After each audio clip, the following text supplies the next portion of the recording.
ദൈവത്തിൻ്റെ വന്യ തിരുനാമത്തിന് മഹത്വം ഉണ്ടായിരിക്കട്ടെ.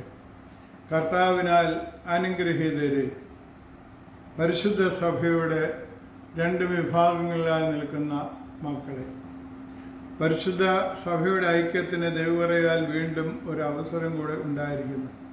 പരിശുദ്ധ കാതോലിക്ക ബാവ തിരുമനസ്സുകൊണ്ട് അതിന് ആഹ്വാനവും നൽകിയിരിക്കുന്നു. കാലാകാലങ്ങളായി നമ്മൾ കലഹിച്ചിരുന്നു. നമുക്ക് അങ്ങോട്ടും ഇങ്ങോട്ടും പറയുവാനായിട്ട് ഒത്തിരി കാര്യങ്ങളുണ്ടാകും. അവരവരുടേതായ ശരികളും ധാരാളം ഉണ്ടാകാം.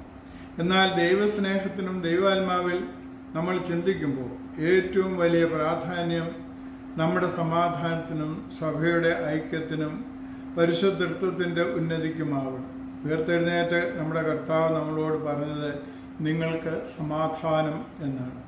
അതുകൊണ്ട് സമാധാനത്തിന് വേണ്ടിയുള്ള ശ്രമങ്ങളെ നാം പിന്തുണയ്ക്കണം. പരിശുദ്ധ കാതോലിക്ക തിരുമനസ്സുകൊണ്ട് ഇന്ന് സമാധാനത്തിന് ആഹ്വാനം ചെയ്തത് അതുകൊണ്ടാണ്.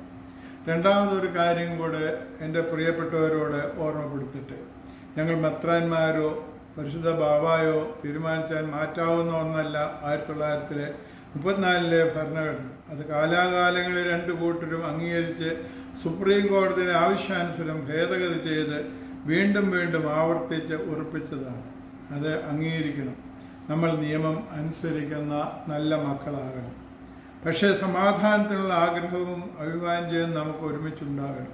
നിലവിൽ പ്രശ്നങ്ങൾ ഉണ്ടായിരിക്കുന്ന പള്ളികളിൽ 3 അങ്കമാലി മെത്രാസനത്തിലെ പള്ളികളാണ്. ആരെയും അവിടെ നിന്ന് ഒഴിവാക്കുവാൻ നാം ആഗ്രഹിക്കുന്നില്ല. നിങ്ങളുടെ ഇടയൻ എന്ന നിലയിൽ നാം ഒന്നായിരിക്കാൻ ആഗ്രഹിക്കുകയും ചെയ്യുന്നു. എന്നാൽ എല്ലാവരും ഒരുമിച്ച് വരണമെന്ന് നമുക്ക് അതിയായ ആഗ്രഹവുമുണ്ട്. അതിൻ്റെ വ്യവസ്ഥാപിതമായ നിയമവഴികൾ നമുക്ക് തള്ളിക്കളയുവാൻ സാധിക്കുന്നതല്ലല്ലോ. ഈ സാഹചര്യങ്ങൾ മനസ്സിലാക്കി ഗുണകരമായി പ്രതികരിക്കുവാൻ ദൈവാത്മാവ് നമ്മെ ഓരോരുത്തരെയും ശക്തരാകട്ടെ എന്ന് ആഹ്വാനം ചെയ്തുകൊണ്ട് ദൈവത്തിൽ സമർപ്പിച്ച് പ്രാർത്ഥിക്കുന്നു.